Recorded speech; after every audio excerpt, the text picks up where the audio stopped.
let's do a real California, and a live showdown react. over the Trump administration's crackdown on immigration. ICE agents raided 2 farms yesterday near Los Angeles, and at one of them, workers were lined up against a wall. Neighbors and others came out to protest. ICE agents used smoke canisters and what appeared to be tear gas on the crowd. This all happened in Camarillo, California, north of Los Angeles. Carter Evans is there. Carter, good morning. Good morning, Vlad. This is the entrance to the farming complex here, and actually relatives have been out here all night. They're in cars nearby right now. They're hoping that loved ones may still be hiding inside, and we've actually heard that a couple... That's crazy, dude. Wait, first of all, why is this on DND but it's still giving me notifications on my Apple tags and shit? That's number one. Number two, okay. Hold on, let me turn this off as well. Came out overnight. Now, over the last few months, actually a couple of months, we've had a lot of activity. I thought Trump was, like, I guess, like, what ended up happening is, like, because Trump said he was going to scale back on the ICE deportations on the, the farms and stuff, because it's, like, a bad look, and also, I assume, like, a lot of the agriculture boosters came to him and were like, dude, what the fuck? Doing? Like, yeah, like our people are afraid to come to work. Yeah, like you're ruining, you're gonna cripple the economy. Yeah. So he was like, oh, we're not gonna do it to hospitality, we're not gonna do it to leisure, we're not gonna do it to the farms. But then, like, I think Stephen Miller, like, obviously still wants to make a big show of force. So I can totally see, like, this cynical calculation that they engaged with, where they were like, oh, we'll go to, like, a weed farm, even though it's legal, right? Like, so it's not like, but it's like less desirable, it's like less important than like tomatoes, right? So we'll just like go and hit a weed farm and we'll try to hit that quota, but you know, it'll be less defensible. But they don't realize, I think, like, the problem here is that, and given the Gallup poll as well, what a lot of people in the administration don't realize, because they're also bubbled in, is that people don't give a shit what these guys are doing. Like, they just don't like that, you know, heavily militarized units of federal law enforcement agents are dropping in with, like, helicopters to mass arrest a bunch of non-citizens and sometimes citizens alike. Like, that is a gruesome image that Americans thought that they with, but they don't actually with. What is the polling on with him on immigration now at this point? Well, I know he was going underwater. Gallup is more than underwater. Underwater underwater is like, I'm like going for a little swim. Like, he is now in the Marianas Trench. I'll tell you the exact numbers are. So I have it pulled up. So and this is exactly what happened in the last Trump administration as well. He was like, oh, I'm gonna do a child separation or whatever, and then of course when it starts happening, people are like, oh, that's kind of gross. And naturally, with an even more intense policy that is even more, you know, like more violent and jarring, like the effect is even more dramatic. Yeah. So new Gallup poll shows Trump approval on immigration is at 35% approval, 62% disapproval. Okay. Record high approval of immigration in general, 79% approval of immigration, and 17% disapproval overall, and 78% of people support a pathway to citizenship, which is +8 from 2024, which means 70% of people approve a pathway to citizenship, conditional amnesty, even in 2024, when not a single Democrat was making this counter message. And I literally talked at the DNC with Democratic staffers and with Democratic politicians, including Ro Khanna, in that interview that I had with him, where I straight up said to his face, I was like, there's always two options, and Americans have always historically overwhelmingly favored the pathway, the more peaceful pathway when it comes to immigration, which is conditional amnesty for the tens of millions that are living here, that have been living here, that have been contributing to the American economy in meaningful ways, as opposed to mass deportation. But when the Democrats don't actually present those two options, as though the second option doesn't exist, and is constantly led by the Republicans on this issue, and the discourse is dominated by the Republican mentality and the calculated hysteria that they create, the panic that they create, that's just racist as fuck, by the way, it's just pure white nativism, then yeah, people think, I guess this is it. I guess immigrants are constituting a national security threat. And it's especially bad when the Democrats also lean into that. They lean into that hysteria, even though that is just pure hysteria. There's no factual basis for this underlying assumption that migrants, undocumented and documented alike, are contributing to the crime rate in a significant fashion. As a matter of fact, the exact opposite is true. Undocumented migrants are actually responsible for a lower amount of crime per capita than natural-born U.S. citizens are. When you add documented non-citizens into the equation as well, oof, the number is not even something you can consider. So the notion that there are 20 million undocumented migrants on U.S. soil and they're doing so many crimes, like, it was always a lie. And the fact that no one counter-messaged against this lie from the Democratic Party side, and then even adopted that framework and tried to create a legal solution that revolved around a more militant border policy, was a spectacular failure. It was appeasement towards fascist, racist sentiment, not born out of any real desire to solve any real problem Americans were experiencing, but instead, the only outcome of that was they normalized this idea with their own base of voters as well, that trust them, that listen to them. I have to imagine a chunk of that majority who are against it, even if it's not for particularly humanitarian, reasons, that, as you said before, they're worried about the economic effects of it as well, and they're like, especially the closer you get to the border, the more Republicans you'll find who don't like the program, because they're saying you're undermining how we get stuff done. And maybe they also have a moral or human element to them as well. But yeah, there's a lot of there are a lot of Trump voters who have been interviewed at this point, where they just say, like, oh, I didn't know this was going to happen. This thing that I voted for. I would also add that there's a similar kind of reaction even among like libs who had perhaps like seeded this issue, mentally or whatever, that they had thought like, oh yeah, we got to do something about the border. And now it's like, all right, well, the consequence of that is that ICE is doing, or in the federal or National Guard doing these ridiculous, troop maneuvers in MacArthur Park. And as a consequence, like, the undocumented labor that's also part of, let's say, household labor, that's, watching the kids and so on, that is not just like bought and paid for by Republicans. It's also part of, I think, what is demonstrating to people, to your point about how, like, this is just how stuff gets done. Like, that extends to, like, the corporate, to the C-suite that is looking at the numbers from the top level, seeing how it affects, like, the economic bottom line, but also to many, probably millions of Americans in some way are touched by this right now in a way that they perhaps wouldn't have anticipated, because this was just a discourse object through the TV until Trump got his mitts on the policy levers. Yeah. The other thing I will say, aside from like business owners who are like, oh, I didn't know this was going to happen.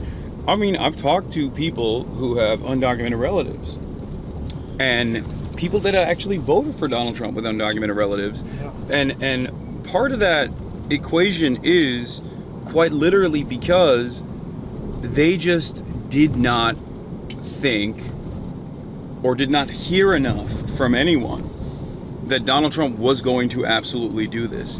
Because it's not like he didn't signal that he was going to do this. He kept saying falsely that undocumented migrants that are doing crimes are out of here. Yeah. But a lot of people heard, okay, well, there are some criminal undocumented migrants, probably, right? Like, yeah, he's just going to get the criminals out. I guess, like, Joe Biden wasn't actually dealing with the criminals. Right. But the underlying notion there was so stupid that, like, especially with no pushback whatsoever, like, the Democratic responsibility here is so severe.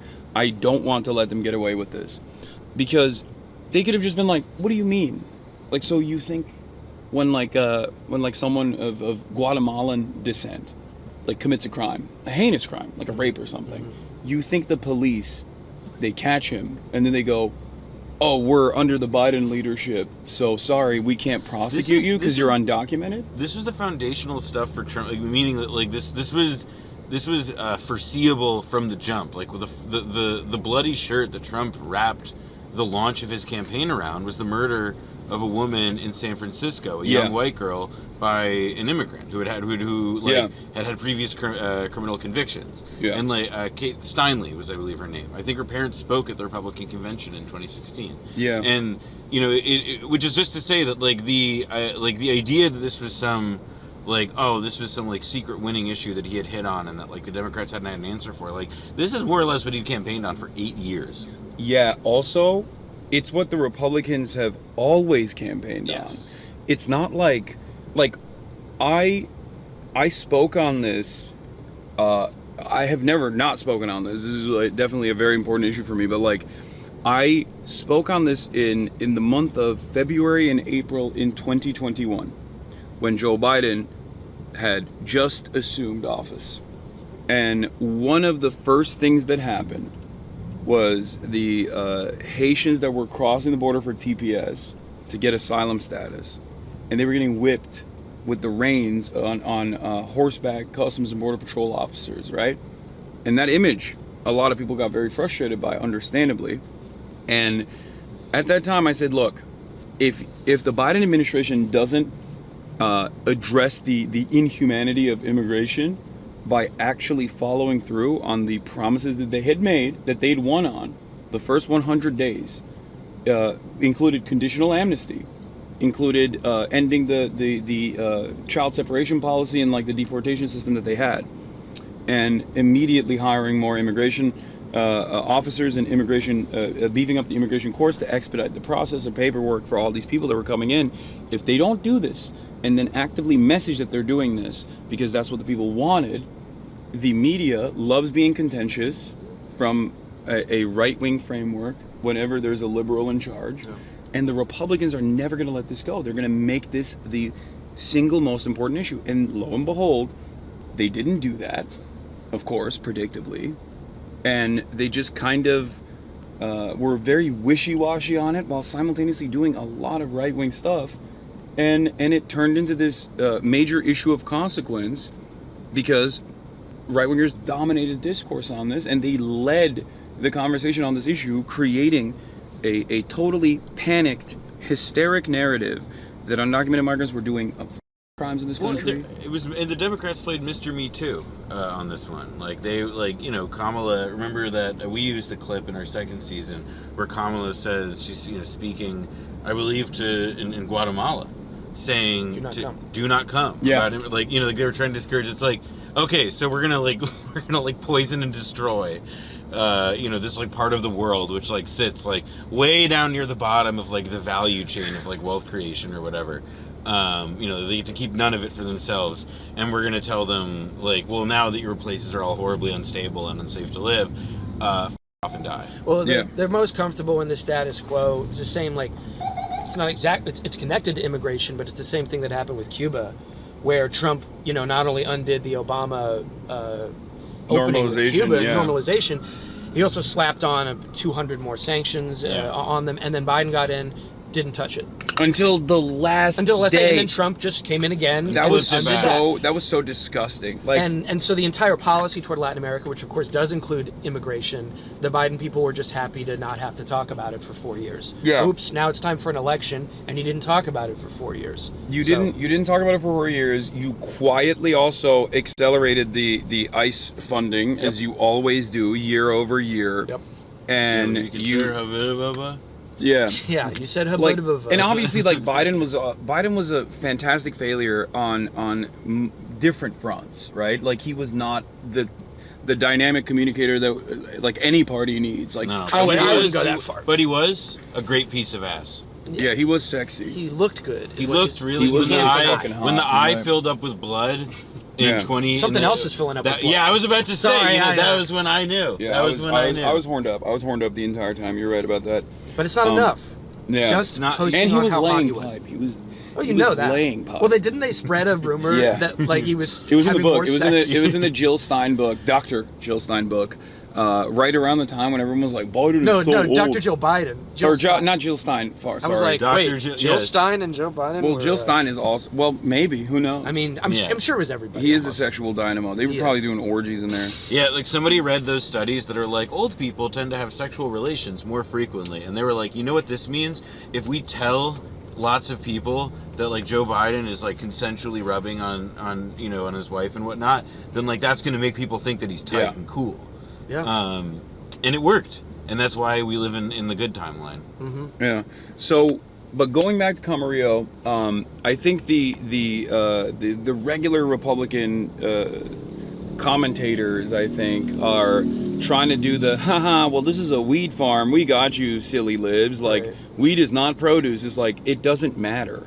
It doesn't matter. One, it's legal, and two, it doesn't matter that these guys are working at a weed farm. People see the image of it. Yeah, They hate it. And the people who just own the don't weed farm are want- probably Republicans. Yeah, too. that too. No, for that's sure. what I mean. It's the business. For sure. It's Exactly. the business of it all. It's the. Well, and like, I mean, this to me connects to, you told me about this yesterday, like the who's the guys wearing all the tinfoil on their heads, being like, Oh yeah, we're gonna talk about that in a second too. like, The they're, like- Andrew Schultz. Yeah, so like there's like a whole bunch of like, more right-coded like comedians, influencers who are now also like taking the Epstein. I think the Epstein thing is like just giving them an opportunity to be like, well, I'm a dumbass, I was wrong, I bit on that or whatever. And so it applies here too. Like the weed farm thing is another instrument. Like I think the immigration stuff, I mean, Rogan has already himself said that like this is ridiculous. Like, Yeah, going there was a workplaces. report that was leaked to the media. I think maybe it was Joe Rogan, but I don't know if he has like a PR team that's like that smart about it.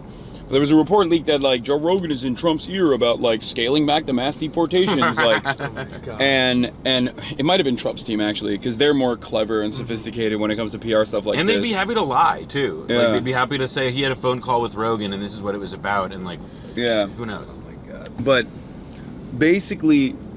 Bert Kreischer is educating Trump about. Yeah. I mean, that is the unfortunate reality. Like, we do live in a world where that kind of stuff does happen. Tony Hinchcliffe seen leaving the Oval Office today after consulting with the president about the ongoing negotiations for the nuclear treaty with Australia. I mean, Kid Rock saw the Iran attack plans, right? So, like, I mean, it would be kind of fun to be like, to the guys you want to impress, like, hey, like Bruce Springsteen, come here, check this shit out, and it's like, 3 million war crimes. But yeah, you think we got to get Theo Vaughn to talk to him about this Israel stuff. Pack it up, you know what I mean? Hey, President, I'm just not so sure about this anymore. Yeah. But you think that people are just visually disgusted by it, no matter what the nature of the farm was or whatever sector of the economy is being rounded up. It's not playing either way. Yeah, because people, they don't understand. Yeah. Like, the value judgment here does not revolve around, like, I think maybe they like hear the liberals talk about like, well, immigrants are landscapers. Like, why are you taking away our nannies or whatever? Mm-hmm. And it's like, no, dude, people just don't like their neighbors getting packed up for no reason. Like, people don't like human beings that they live around getting apprehended for zero crimes. Okay? Well, the central, contradiction in the mind of a right-winger, I'm sure there's a strong plurality of them that pretend they care about big government but like seeing people rounded up by the secret police. But I think there's others who actually do find that to be a strange tension in their mind, and now they're seeing it. Now they're seeing what it means to actually, get what you want or get what you said you wanted when you voted for Trump. And it isn't so easy for them to hold two thoughts in their head at the same time, I guess. Yeah. What else was I gonna say about this? There was some other things I wanted to talk about here on the issue. I have like I have a compilation of quotes that I just like looked at earlier. This is from February 5th, 2024. In a new statement, Speaker Johnson, Steve Scalise, GOP Majority Whip, and Elise Stefanik have a new statement on the Senate supplemental. It reads in part, I said, Democrats love pushing bad policy and bad politics. All this bill does is normalize the white nativist position that immigration is actually a matter of national security. Republicans are always going to be able to out-racist the Dems. That's from February last year. From August last year, throughout the Trump admin, there was consistent counter-messaging from the Dems against his insane anti-immigrant lies. When Biden came into office, they never counter-messaged against the same reactionary lies Republicans kept repeating. And the result of that is how the 2020 public image on immigration was more pro-immigration than ever before, and the 2024 public is more anti-immigrant than at any time in the last 2 decades. And another one from June. Brilliant move by the Dems to try and repeat a grand bargain scheme on immigration with nothing in return, only to have it nuked by the right and complain that the Republicans aren't sufficiently anti-immigrant. They are. You will never outflank the GOP on racist immigration policy. I forgot about that. It's like he didn't even build the wall. They did it on Iran too, where it's like Trump always chickens out on starting World War III.